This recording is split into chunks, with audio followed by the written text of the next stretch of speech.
Bismillahirrahmanirrahim. Alhamdulillahi rabbil alamin. Allahumma salli wa sallim ala Sayyidina Muhammad wa ala ali Sayyidina Muhammad. Melanjutkan tentang pembahasan kemarin ya. Yang mana pembahasan kemarin disebutkan dari sahabat Abdullah bin Abbas ketika Nabi SAW berhaji dan melewati daerah Asafan, maka Nabi ketika itu menyampaikan kepada Sayyidina Abu Bakar, ayyuwadin hadza, wahai Sayyidina Abu Bakar, ini lembah apa? Katanya Nabi. Sayyidina Abu Bakar jawab, ini lembah Asafan ya Rasul. Kemudian Nabi menyampaikan, laqad marra bihadzal wadi Nuhun wa Hud wa Ibrahim. Di tempat ini pernah melewati nabi-nabi, Nabi Nuh, Nabi Hud, Nabi Ibrahim yang naik di atas onta-onta mereka yang berwarna merah, yang mana onta itu menggunakan tali kekang dari serat pohon korma, yang mana mereka itu menggunakan sarung dari wol, yang mana mereka itu menggunakan selendang dari kulit macan, yahujjunal baital atiq. Mereka berhaji untuk menuju Ka'bah. Ya. Jadi ini bagaimana itu detailnya Nabi SAW, seolah-olah Nabi itu ngeliat gitu lah. Seolah-olah Nabi ngeliat sampai dijelaskan oleh Nabi tentang tali kekangnya. Kalau pakaiannya itu kan kelihatan secara jelas ini ya. Sampai tali kekangnya diceritakan sama baginda Rasul SAW. Pelajaran yang pertama, bahwasanya kita harus tahu syariat haji itu merupakan syariat para nabi sebelum kita. Al-Hafidh Ibnu Hajar rahimahullah dalam kitab Fathul Bari, beliau mengomentari akan hadis ini. Katanya beliau, wa fihi dalilun ala annal hajja kana masyru'an lil umamis sabiqah. Di sini ada dalil bahwasannya haji itu merupakan sesuatu yang disyariatkan untuk umat-umat yang terdahulu. Wa qad warada fi haditsin akhar anna Adam alaihissalam hajja ilal baiti aidan. Bahkan dalam riwayat yang lain disebutkan Nabi Allah Adam, beliau juga telah melaksanakan haji. Jadi banyak dalam aturan syariat kita ini bukan asli dari untuk kita tok. Kebanyakan seperti itu. Tapi umat-umat yang terdahulu juga melaksanakan. Tapi untuk kita ini syariatnya lebih disempurnakan oleh Allah Subhanahu wa taala. Contoh yang kita baca misalnya yang ikut malam Sabtu. Oh, nabi-nabi itu ada yang melaksanakan sholat. Cuma sholatnya itu terbagi-bagi. Tidak semuanya. Ketika datang Nabi Muhammad SAW, Allah mewajibkan kepada Nabi Muhammad dan umatnya yang dulunya terbagi-bagi dijadikan untuk sempurna. Jadikan satu. Wudu misalnya. Wudu umat terdahulu juga menyempurnakan, juga melaksanakan. Nabi Muhammad juga melaksanakan. Tayamum enggak? Tayamum enggak? Tayamum itu khusus untuk kita. Gitu. Itu ya, yang pertama. Kemudian kita melihat disebutkan di sini bahwasannya menggunakan kulit macan. Dalam fikih kita disebutkan binatang itu yang dia itu haram dimakan itu dagingnya, maka segala sesuatunya itu adalah najis. Termasuk macan. Ono macan, kemudian kepingin halal disembelih, nggak iso. Lagian Pak sampai nyembelih macan atau disembelih disik kalau macan deh. Misal ada kemampuan seperti itu. Kemudian apa? Oh Habib, anak dapat ini, Habib brengosi macan. Kemudian apa? Anak gunakan sikap, najis. Brengosi macan, najis. Ditaruh di kain biasanya, ditaruh di ini kayak sikap, kayak sembayang. Nggak sah sembayangmu, najis. Ada juga kita pernah dapatkan, ada orang katanya gunakan taringnya macan, dibuat kalung. Najis. Yang berkembang di masyarakat, apa itu? Gunakan gadingi gajah. Kayak apa? Kayak rokokan, unci ini. Bahkan kita pernah ngelihat ada gading gajah, di atas gading gajah itu diukir ayat kursi. Lagi apa ini? Nggak boleh, najis. Kalau itu binatang itu halal dimakan, kapan dia mati tidak sesuai syariat, masih bisa dimanfaatkan. Apanya? Kulitnya. Jadi misalnya wedhus, kambing, kemudian dia itu jalan ketabrak, mati. Haram semuanya, najis. Kenapa? Karena matinya itu tidak disembelih secara syariat. Maka apa yang dilaksanakan ketika itu? Ya tidak bisa, kecuali satu, kulitnya bisa disamak. Disamak itu apa? Menggunakan sesuatu yang panas, yang menyengat untuk hilang bulu-bulunya. Kalau sudah hilang bulu-bulunya, tinggal dicuci biasa, kulitnya bisa dimanfaatkan. Paham? Tapi kalau itu disembelih secara syariat, ya tidak perlu disamak. Ada apa? Suci. Seperti misalnya sapi disembelih halal sesuai syariat, maka menjadi suci semuanya, termasuk kulitnya. Terus gimana ini tentang masalah riwayat yang disebutkan ini? Nah, di dalam kitab Nailul Autor, seorang ulama, beliau Asy-Syaukani, beliau mengatakan, qala Imam Asy-Syaukani rahimahullah, wa amma lubsun namari faqad kana mubahan lahum ala ma yadhuru min dhahil hadis. Dulu kalau menggunakan dari macan-macan itu halal. Dulu halal.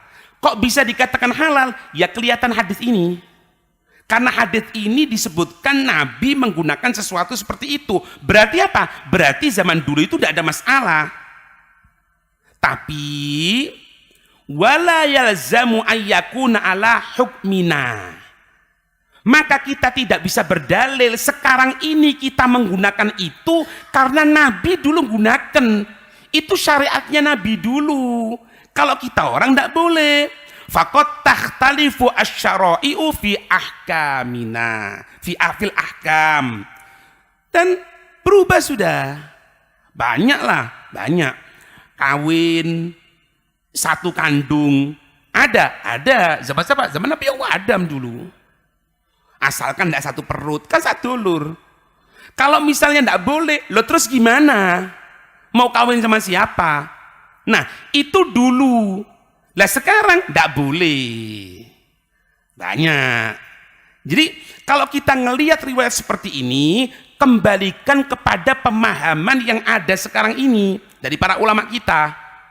Oh kok bertentangan, maka bisa diambil kesimpulan itu adalah kebiasaan mereka. Itu syariatnya mereka. Kita tidak boleh karena syariat kita sudah yang terbaru dan terakhir. Ingat ya, dan terakhir paling sempurna. Tidak akan usang dengan zaman dan waktu. Tidak akan usang. Makanya kalau ada orang yang mengatakan, oh ini aturan seperti ini sudah tidak sesuai. Biasanya apa? Warisan. Ini kalau laki-laki mendapatkan 2 kali daripada perempuan, ini tidak boleh. Lebih baik diatur rata saja. Karena itu dulu syariatnya, sekarang kita ini lain zaman. Tidak bisa. Buktinya apa? Loh buktinya Pak, nanti kalau Nabi Allah Isa turun, ada di bumi. Apa tugasnya ketika itu? Inceran utama, Pak. Inceran utama Nabi Allah Isa itu selain untuk membunuh babi, untuk menghilangkan salib-salib itu semuanya, bunuh Dajjal. Ketika Nabi Allah Isa turun sholat subuhnya itu dengan syariatnya Nabi Muhammad. Bahkan ada riwayat beliau nanti melaksanakan haji. Hajinya haji sesuai syariatnya Nabi Muhammad. Tidak membuat syariat yang baru. Nabi Isa, Ruhullah, yang langsung ditiupkan oleh Allah tanpa perantara Bapa. Itu kalaupun turun tetap beliau Nabi, Rasul, orang mulia. Tapi ingat, tidak ada syariat baru. Loh, kok bisa ada orang ngomong ini syariat ini tidak sesuai, harus diganti? Itu kalau dulu, kalau sekarang berarti ini bukan orang yang benar. Itu ngerti, Pak? Tuh. Kemudian dari hadis ini kita juga bisa mengambil satu kesimpulan juga. Haji ini merupakan ibadah yang terdahulu yang dijaga oleh Allah Subhanahu wa taala. Ya.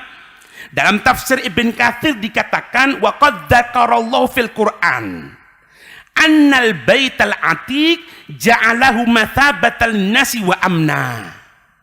Dalam tafsir Ibn Katsir dikatakan Allah Subhanahu wa taala dalam Al-Qur'an telah menjadikan al-baital atiq, annal baital atiq, sesungguhnya itu Ka'bah, ja'alahu, Allah menjadikannya mathabatan linnas, satu ketetapan untuk manusia, wa amna, keselamatan, akan selamat, akan terlindungi.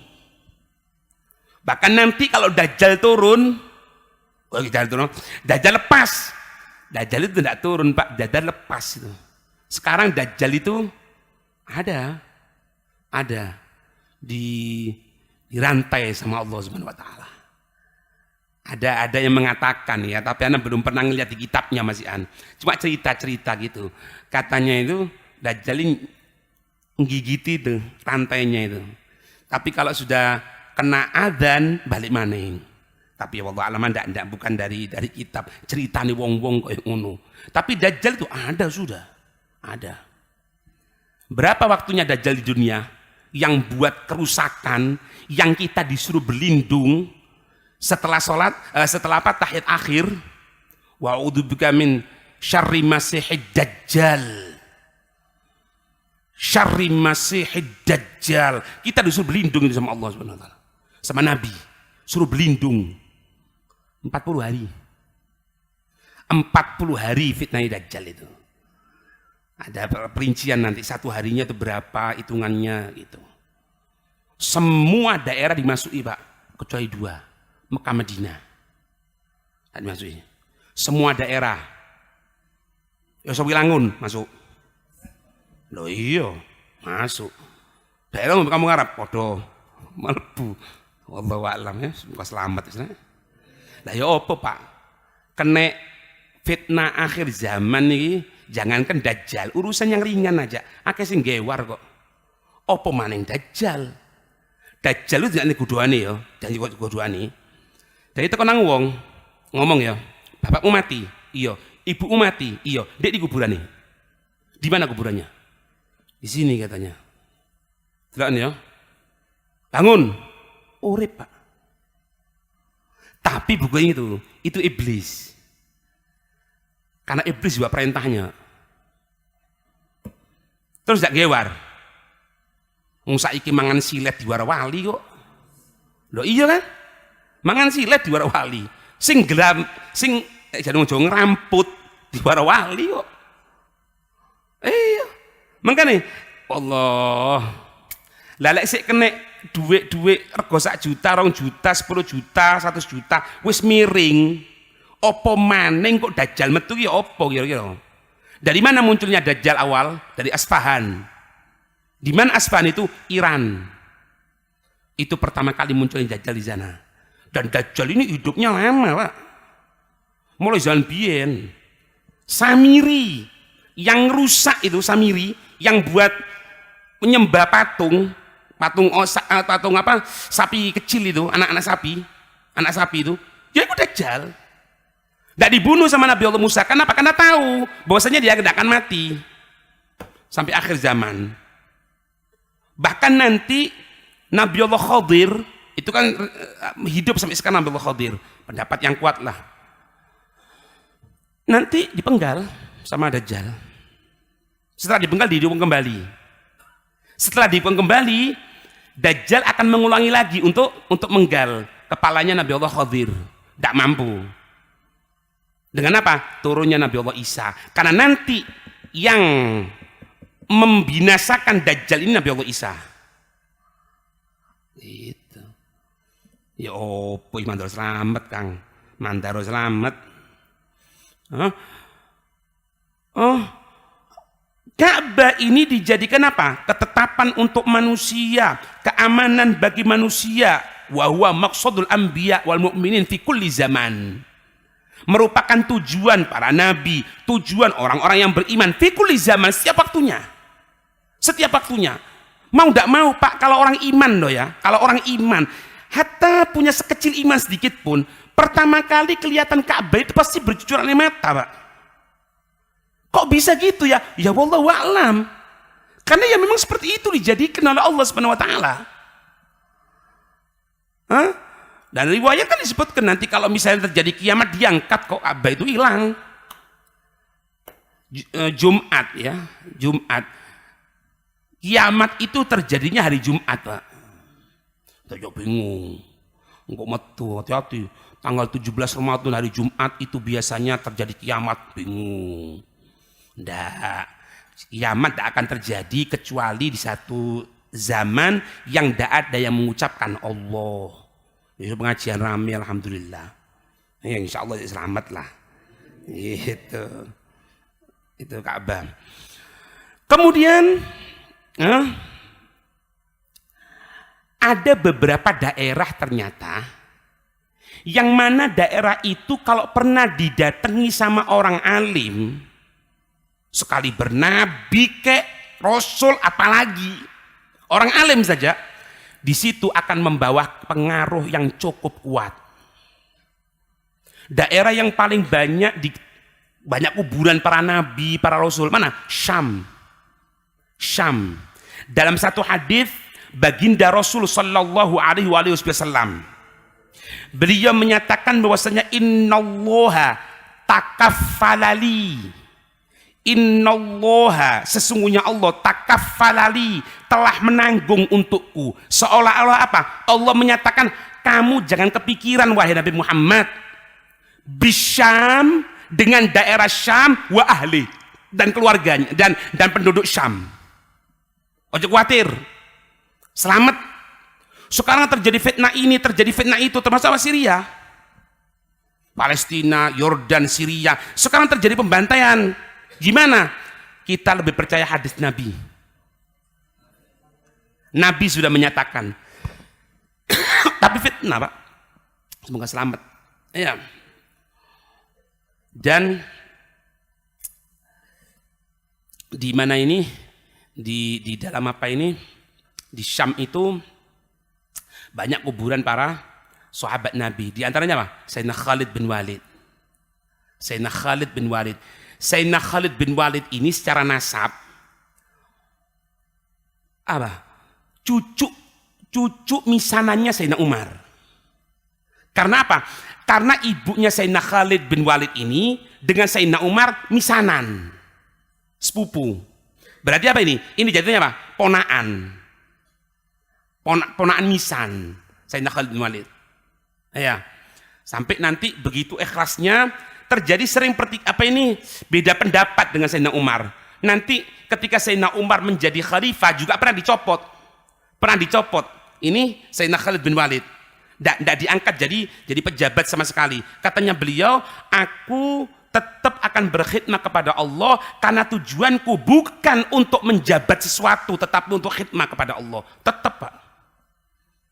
Ya biasa terjadi seperti itu, tidak ada masalah. Omongan biasa, tidak ada masalah. Antara Sayyidina Umar dan Sayyidina Khalid bin Walid. Dan Sayyidina Khalid bin Walid, Pak, kalau perang tidak pernah kalah. Tulis itu. Tidak pernah kalah sama sekali. Hatta ketika perang Uhud, yang waktu itu beliau masih dalam keadaan belum Islam, gara-gara kalahnya, ya Sayyidina Khalid bin Walid. Jadi ahli perang. Ahli perang. Katanya sahabat, ketika bagaimana ngelihat itu keadaan Sayyidina Khalid bin Walid, ya. Katanya sahabat gini, di antara sahabat atau tabi'in lah mengatakan gini, laqad syahidtu mi'ata zahfin au zuha'aha. Aku ini telah menyaksikan bagaimana itu Khalid bin Walid bertempur dalam pertempuran sebanyak 100 kali. Satu. Yang kedua katanya mereka, wa ma fi jasadihi maudhi'u shibrin illa wa fihi darbatun bisayf. Dan aku menyaksikan bahwasannya tidak ada satu cengkil pun dari tubuhnya beliau kecuali di situ ada bekas dorbata, sayf. Kecuali ada bekas apa? Pedang. Auramyatu bisahmin. Atau pernah terkena apa? Busur panah. Auto'natu birumhin. Atau pernah terkena tusukan tombak. Allahu Akbar. Beliau dengarkan ngomong seperti itu. Setelah itu apa? Beliau ngomong. Apa katanya beliau? Setelah ngomentari seperti itu, waha anadha amutu ala firashi. Yang kamu lihat aku seperti itu, katanya beliau, kamu lihat ini itu, ente lihat sekarang aku. Aku sekarang di atas tempat tidurku, dalam keadaan sakitku. Hadfa anfi, aku rugi sekali. Aku berharap sama Allah supaya mati dalam pertempuran, ndak mati-mati. Makanya wong si biasa mati, aku cepat mati, Pak. Mati temenan kon. Biar zaman Covid, wong sing kena biasa wedi. Ente lihat keutamaanku seperti ini, ternyata sekarang aku di atas tempat tidur. Ruginya aku. Ya beliau rendah hatinya, Pak. Jadi beliau itu kalau perang tidak kepingin balik. Kalau perang kepingin mati, tapi tidak mati-mati. Allahu Akbar. Kemudian apa? Amutu kama yamutul air. Ternyata aku sekarang matinya seperti matinya onta. Mati tuwek. Itu rendah hatinya beliau ya. Kemudian apa? Fala namat a'yunul jubana. Aku berpesan kepada kamu semuanya, katanya Khalid bin Walid. Jangan sampai kamu biarkan para pengecut, orang-orang pengkhianat agama, dia ini tidur enak. Jangan biarkan. Lawan mereka. Usahakan untuk meredam kemaksiatan. Karena beliau sudah tahu akan meninggal. Fala namat a'yunul jubana. Maka jangan sampai tidur matanya orang-orang jubun. Apa jubun? Penakut, pengecut. Itu pesannya beliau. Allah. Makanya Pak, orang-orang pilihannya Allah itu, kapan mereka itu pernah berada di suatu tempat akan mulia, Pak. Akan mulia. Terus kalau di tempat itu tidak ada yang berbuat kebaikan gimana? Kita hidupkan. Kita munculkan. Karena apa? Karena kebaikan itu akan muncul, akan baik, akan terjadi sesuatu perubahan ketika apa? Ketika kita bergerak. Umat Islam diminta untuk seperti itu. Tadi kan Pak ya, kalau kita tidak peduli, ada kemaksiatan dibiarkan, ada orang berbuat yang tidak benar dibiarkan. Dengarkan, hadis dalam Musnad Imam Ahmad. Hadis dalam Musnad Imam Ahmad. Baginda Rasul sallallahu alaihi wasallam beliau mengatakan, di bawah sabda, idza dhaharatil ma'asi, idza dhaharatil ma'asi fi ummati, kalau sudah kemaksiatan ini merajalela di umatku, ya, amma humullahu bi'adzabin min indih, maka Allah pun akan meratakan dengan azab, dengan siksaan min indih, dari sisi Allah Subhanahu wa taala. Makanya wajib, Pak.